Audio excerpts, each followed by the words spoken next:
Here we go. Spawning in the top left-hand corner of a Cosmic Sapphire, we have the South Korean Zerg player, the Blue Zerg, representing Gaiman Gladiators. It is SHIN.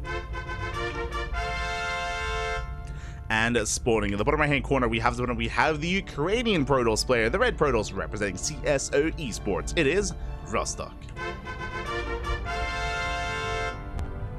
So I was just putting a command on Overmind in the chat.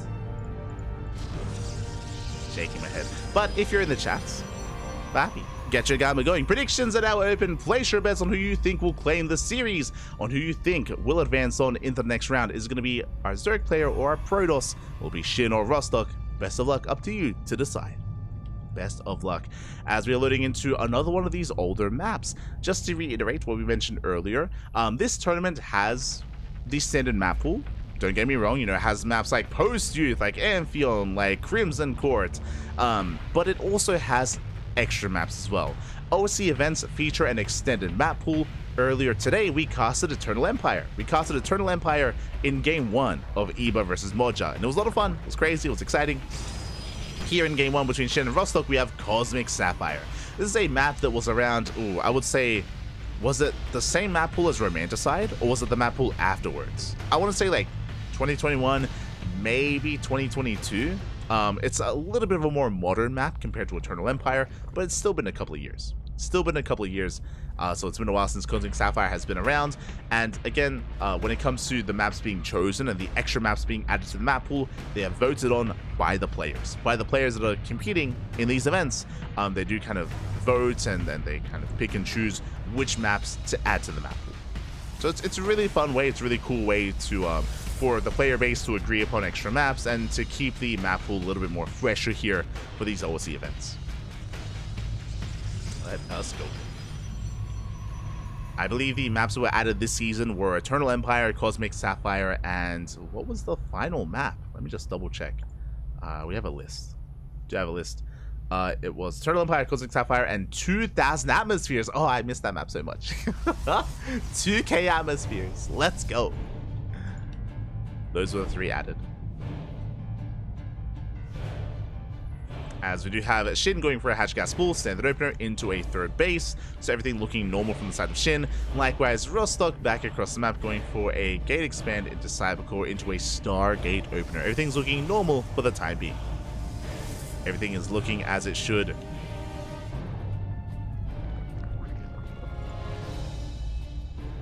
As some of the big features of this map, of course, are one, we have a Zelnaga on the right-hand side. We have a gold base towards the bottom left as well, which if we go into a longer game, we can fight across this or upon this.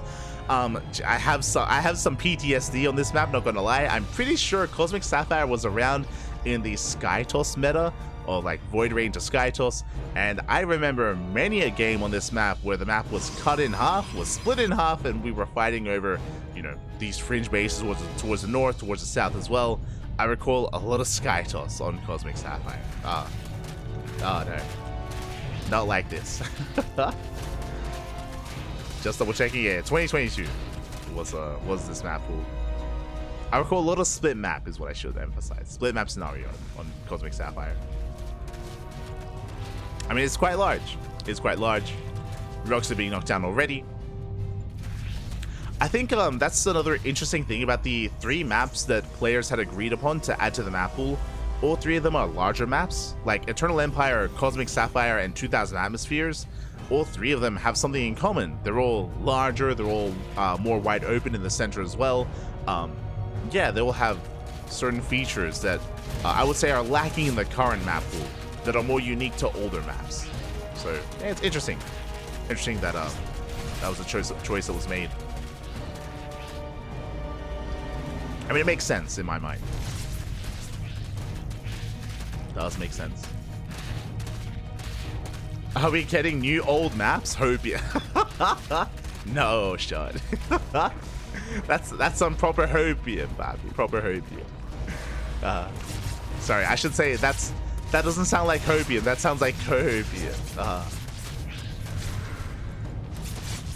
Actually, now that I think about it, as an episode, we'll attempt to shade and we'll be shut down. Likewise, Oracles that hit the third base spores and done. Oh, the Spore is merely seconds away, and 5 drones go down, 6 drones go down. Ooh, for the cost of the Oracle, though. Initially, I was going to say really nice damage here from Rostok, but losing the Oracle was a little bit brutal, and that will trigger a counterattack. No shield battery across the map. The Lings will be deterred. Rostok, oh, no, Lings are coming back in. They're going for the surround. No shield battery, no shield battery, no overcharge. Oracle does get recalled back home.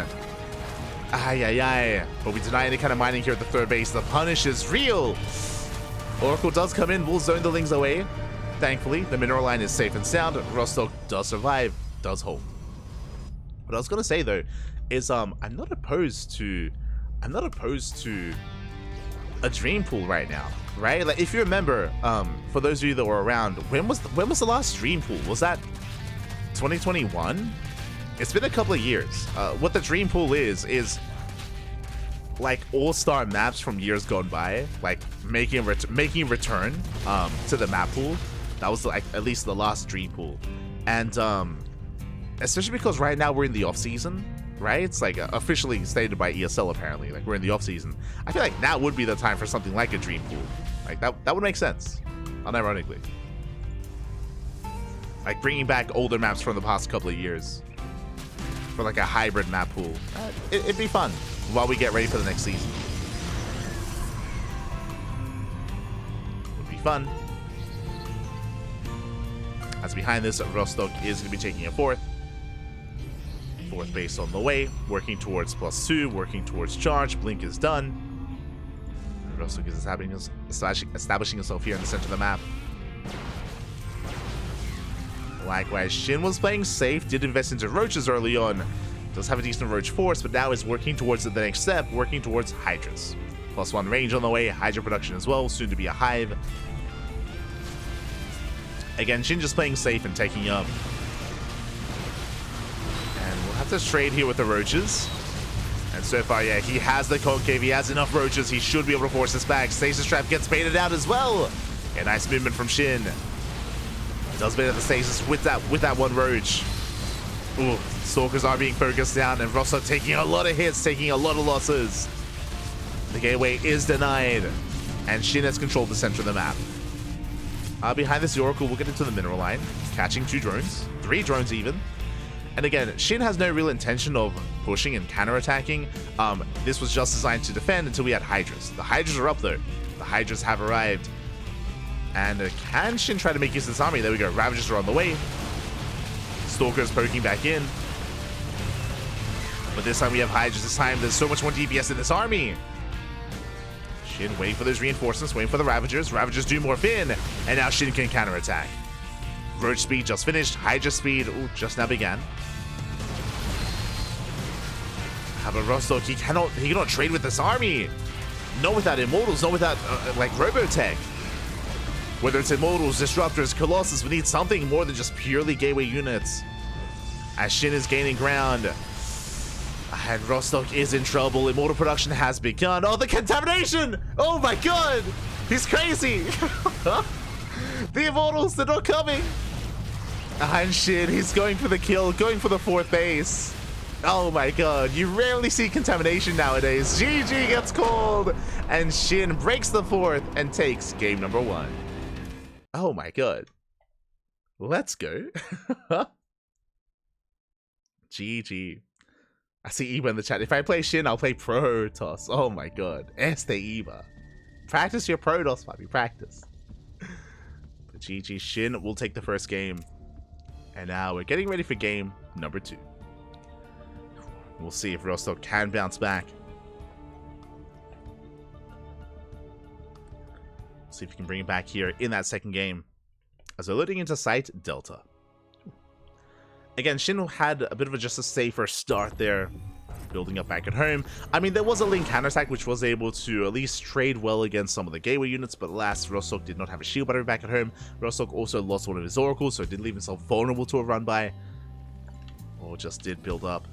Now we're getting ready for that second game. As spawning in the top left-hand corner of Site Delta, we have our South Korean Zerg player, the Blue Zerg, representing Gaimin Gladiators. It is Shin.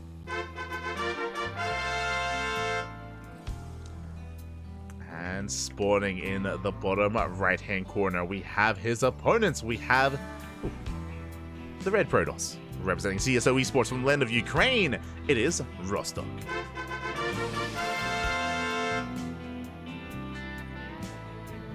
Go. So we are going to be settling in. Again, the pressure is on Rostok to bounce back. To bounce back and bring us to the ace match. We'll see if he can. Do you want to believe? For now, standard openers. SHIN, likewise, there's no 15-15. There's no pool first, no early gas. Just hatch first. Hatch, gas pool, standard stuff here out of SHIN. Settling into a more modern map. I wish we spent a little bit more time on Cosmic Sapphire, not gonna lie. I wish we were able to spend a little bit more time there, alas. Not gonna be the case. But I'm sure it's not the last we're gonna see of Cosmic. We've seen it once so far. We've seen the Total Empire once. I'm hoping we can see 2,000 atmospheres at some point. Would appreciate it. Hoping for some 2,000 atmospheres once again. STE by the chat. Marine Lord as well. SMH.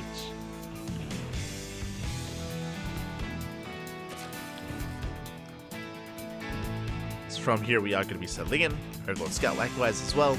Just gate expanded to Cybercore. And we're waiting for our tech of choice from the side of Rostok. We'll see if we go for a Twilight Council, Stargate, or a Robo. See what direction Rostok does take us in. Pylon is going to be a little bit closer to the main instead of further out towards the edge of the base, but again, it could still just be a Stargate. And no, never mind, it is going to be the Twilight Council. Okay, I mean, usually, not always, but usually if it was going to be a Stargate opener, the Pylon would be thrown down a little bit closer to the edge just to reduce the time it takes for the Orca to get across the map. But this time, Twilight Council here from Rostok. And the Overlord, will we scout this? We will. I mean, nothing shoots up. There is no Stalker. There is no anti-air. So SHIN getting a free scout in the main base will get eyes on the tech of choice. This could be Glaives, could be DTs. We only have 2 and 2. 4 workers mining gas in total, so it should be Glaive Adepts. But we'll keep an eye on Rostok. SHIN back at home expanding, joining up. A little bit too early to react and respond to this. But we should be seeing a safety Roach Warren in a minute. As there's a gateway explosion. It's going to be 4 gates in total. Oh, did I say 4 gates in total? Baffy. Oh my god! That's not 4 gates! That's 6! It's a 2-base all-in. This is a very committed move here by Rostok. Yet to embrace an upgrade, but again, I'm sure that Glaive's going to be on the horizon. The Overlord does dip back in, and do we confirm how many gates? So far, only spotting 2 gateways in the main and 2 gateways at the natural.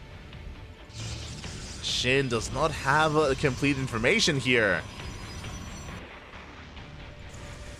And if SHIN is a little bit too greedy in the response, then he can be punished. But there we go, Roach Warren now on the way, just under the 4-minute mark.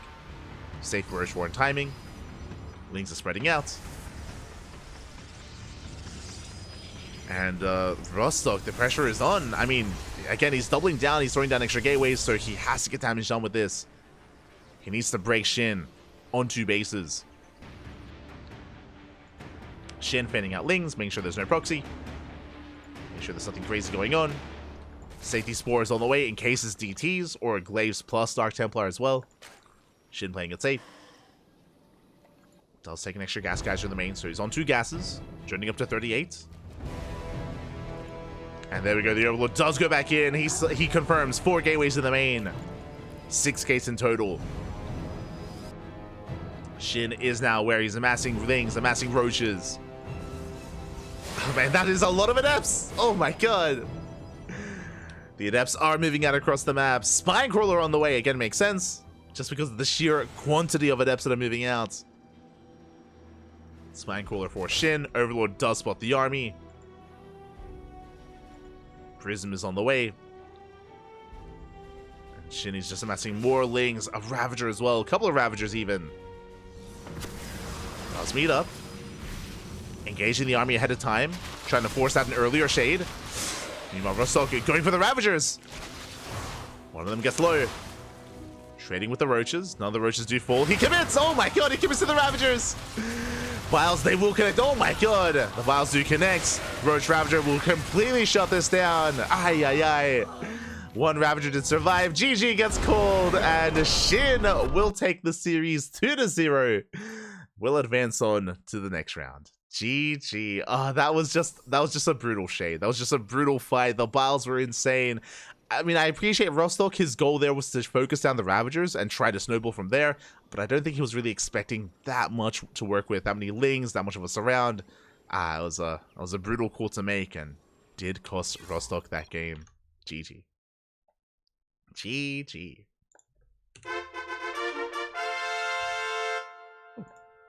And with that, SHIN will take the series. SHIN will take the series. Congratulations here. Again, SHIN is one of the heavy favorites to make a deep run in this tournament, to potentially win the entire thing. SHIN is poised to go far here, and we'll see if anyone can make him stumble on the way. See if anyone can stop him. Until then, though, we're getting ready for our next series, getting ready for our next match. Getting ready for one of the other big names in the tournament. We just wrapped up with SHIN versus Rostok. Up next, it's going to be DRG versus 4Jumi. Oh boy, another PVZ.